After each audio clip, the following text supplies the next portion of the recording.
Hey, what's up guys, welcome to this course. In this video, we will discuss computer networks. Okay. What is a computer network? Well, first, let's break it down. What is a network? The definition of a network is a group or system of interconnected people or things. So, it would be fair to say a computer network would be a group or system of interconnected computers, right? And that's exactly what it is. A computer network is anything where more than one computer is connected to each other. Traditionally, a computer network would consist of desktop computers, servers, printers, etc. But these days we live in a connected world. We still have desktops, servers, printers, but we now have a vast number of smart devices connected to our networks as well. Most of you will have a mobile phone, maybe a tablet, security cameras, even smart lights are found on networks these days. And the list really does go on and on. So let's take a look at some basic networks and we can see what they look like. First, one that should be familiar to most of you. Here we have a switch, a router, a wireless access point, a desktop, and a phone, all connected to the same network. This is a pretty common home setup. It's worth noting that in most home networks, the switch and wireless access point will be built into the router. Generally speaking, any network in a single area is called a local area network, or LAN. The LAN is usually connected to the outside world using a socket in the wall that your internet service provider has installed. This socket connects you to something called the wide area network, or WAN. The purpose of a WAN is to connect separate local area networks together. The most obvious example of a WAN would be the internet.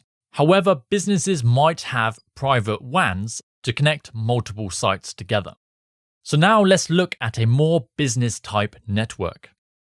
So we have all of our office computers, and these would usually plug into a wall or floor socket. And these sockets will have cables either running through the floor or the ceiling back to a special room called a wiring closet.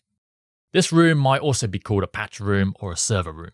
In the wiring closet, all of these devices will connect to a stack of switches which are mounted onto racks. Depending on the size of the network, there may be multiple wiring closets, which all connect to each other, say for example on different floors. Keep in mind though, this has been simplified to give you a general idea. Lastly, we'll look at another type of network that might not be so obvious. Now I said before, I'm sure you all have smartphones of some sort. Now these phones generally have internet access via 3G, 4G, and even 5G. Well, you can think of these as basically a giant wireless network for your phones. Somewhere close to you there will be a giant tower that allows you to connect and get internet access. The closer you are to these towers, the better the connection is likely to be.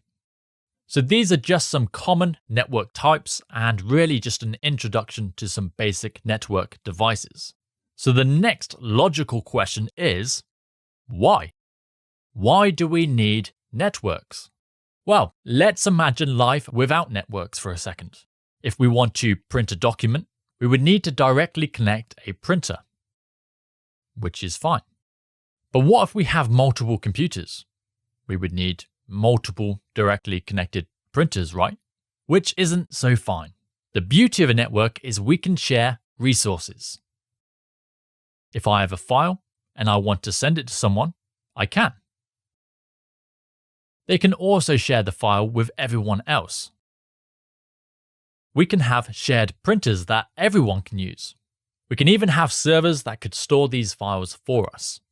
Of course, file sharing and printing is just one example, but this could be pretty much anything. And all of this even before we start talking about the internet, which by the way is just a giant network. With the internet, we can search for anything we want. We literally have the world's knowledge at our fingertips. We have email. We can message our friends. We can use hosted computing. telephone calls over the internet, and of course, awesome YouTube content. So networking has changed the world. That will be all for today. Thanks for your attention. See you in the next class. Have a wonderful day. Bye.